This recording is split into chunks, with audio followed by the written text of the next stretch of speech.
സുൽത്താൻ ബത്തേരി മണ്ഡലത്തിൽ നിന്ന് ഇത്തവണ ജനവിധി തേടുന്ന സ്ഥാനാർത്ഥി LDFിൻ്റെ സ്ഥാനാർത്ഥിയായിട്ടുള്ള MS വിശ്വനാഥൻ റിപ്പോർട്ടർ ടിവിക്കൊപ്പം ചേരുകയാണ്. ഇത്തവണ LDFിൻ്റെ സ്ഥാനാർത്ഥിയായി സുൽത്താൻ ബത്തേരിയിൽ നിന്ന് ജനവിധി തേടുകയാണ്. എത്രത്തോളമുണ്ട് പ്രതീക്ഷകൾ? നല്ല പ്രതീക്ഷയുണ്ട്. ഇത്തവണ സുൽത്താൻ ബത്തേരി LDF സ്ഥാനാർത്ഥി വിജയിക്കുക തന്നെ ചെയ്യും.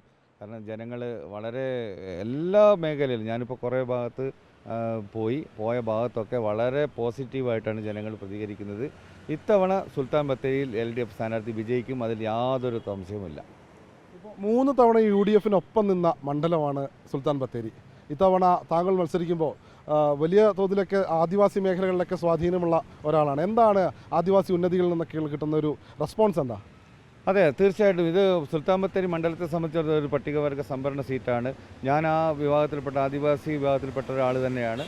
കഴിഞ്ഞ തവണയും ഞാൻ മത്സരിച്ചിരുന്നു. പക്ഷേ ഇത്തവണത്തെ മത്സരത്തിൽ കുറച്ചുകൂടി വളരെ നല്ല അനുകൂലമായ ഒരു സാഹചര്യമുണ്ട്.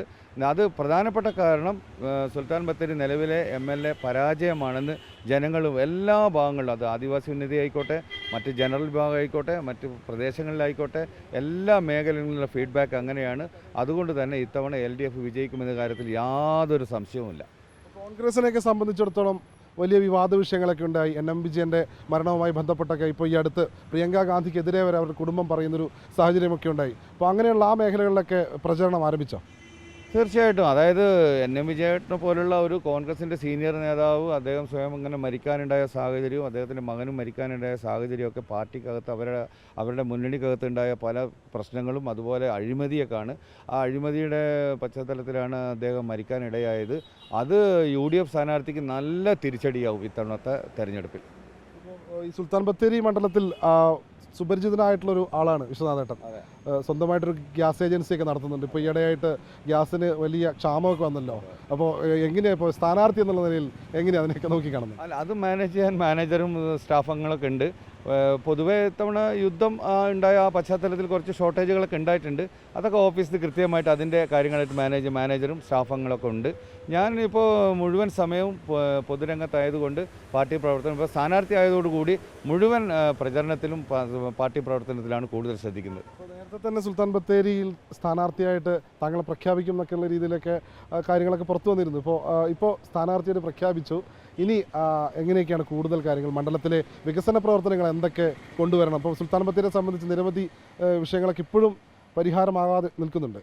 ഉണ്ട് തീർച്ചയായിട്ടും. അതായത് സുൽത്താൻ ബത്തേരിയിലെ നിയോജക മണ്ഡലത്തിലെ ജനങ്ങൾ പറയുന്നത്, ഇവിടെ ഇപ്പോൾ നമുക്ക് എടുത്തു പറയേണ്ട ഒരുപാട്, ഏറ്റവും പ്രധാനപ്പെട്ട നിങ്ങളൊക്കെ അറിയാം, റോഡിൻ്റെ നമ്മളെ രാത്രി യാത്രേൻ്റെ പ്രശ്നമുണ്ട്.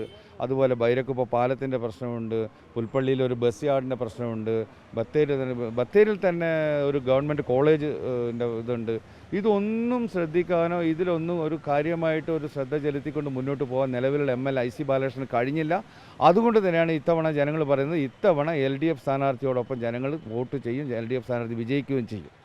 2021 പാർട്ടിയിൽ നിന്ന് കൂടുമാറ്റം ഉണ്ടായി CPMലേക്ക് പോകുന്നതും പിന്നെ CPMൽ ഇപ്പോൾ സ്ഥാനാർത്ഥിയായിട്ട് മത്സരിക്കാനുള്ളൊരു സാഹചര്യമൊക്കെ ഉണ്ടാകുന്നത്. അപ്പോൾ എതിർ സ്ഥാനാർത്ഥി IC ബാലകൃഷ്ണനോട് എന്താ പറയാനുള്ളത്?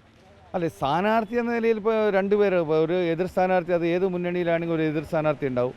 NDAയിലുണ്ടാവും, UDFിലുണ്ടാവും. ആ എതിർ സ്ഥാനാർത്ഥികളോട് എനിക്ക് പറയാനുള്ളത്, നമ്മുടെ കേരള സർക്കാരിൻ്റെ വികസന നേട്ടങ്ങൾ കൊണ്ടുവരാൻ എതിർ സ്ഥാനാർത്ഥി ഇപ്പോൾ നിലവിൽ MLA ആണെങ്കിൽ ആ MLAക്ക് കഴിഞ്ഞില്ല എന്നുള്ള MLAയുടെ പരാജയമായിട്ട് എനിക്ക് പറയാനുള്ളൂ. അതായത് ഇപ്പോൾ തന്നെ പിന്നെ ഞാൻ മുന്നണി മാറ്റം നിങ്ങളിവിടെ സൂചിപ്പിച്ചത്, മുന്നണി മാറ്റത്തിലേക്ക് വന്നതിൻ്റെ കാരണങ്ങൾ പലതുണ്ടാവും. ഇപ്പോൾ കേരളത്തിലെ KPCCയിലെ പ്രഗത്ഭന്മാരായിട്ട് ഒരുപാട് ആളുകൾ പാർട്ടി വിട്ടുപോകാനുള്ള സാഹചര്യം ഉണ്ടായിട്ടുണ്ട്. അപ്പോൾ അതുപോലൊരു നിലപാടിൻ്റെ ഭാഗമായിട്ട് ഞാൻ നിലപാട് സ്വീകരിച്ചു, ഇടതുപക്ഷത്തോടൊപ്പം ചേർന്ന് നിന്നു. ഇന്ന് എല്ലാ തരത്തിലുള്ള അർഹമായ പരിഗണന ഇടതുപക്ഷം തരുന്നുണ്ട്. അതുകൊണ്ട് തന്നെയാണല്ലോ എന്നെ വീണ്ടും സ്ഥാനാർത്ഥിയാക്കിയത്. ആ സ്ഥാനാർത്ഥിത്വം ഞാൻ മാക്സിമം അത് ഉപയോഗപ്പെടുത്തി ഒരു മുന്നണി വിജയത്തിന് വേണ്ടി പ്രവർത്തിക്കും, വിജയിക്കുകയും ചെയ്യും. പ്രചാരണമൊക്കെ തുടങ്ങി, ഏകദേശം കണക്ക് കൂട്ടില്ല, എത്ര വോട്ടിന് ഭൂരിപക്ഷത്തിലായിരിക്കും പറയാൻ പറ്റില്ല. അല്ല, വോട്ടിൻ്റെ കണക്കൊന്നും പറയാറായിട്ടില്ല.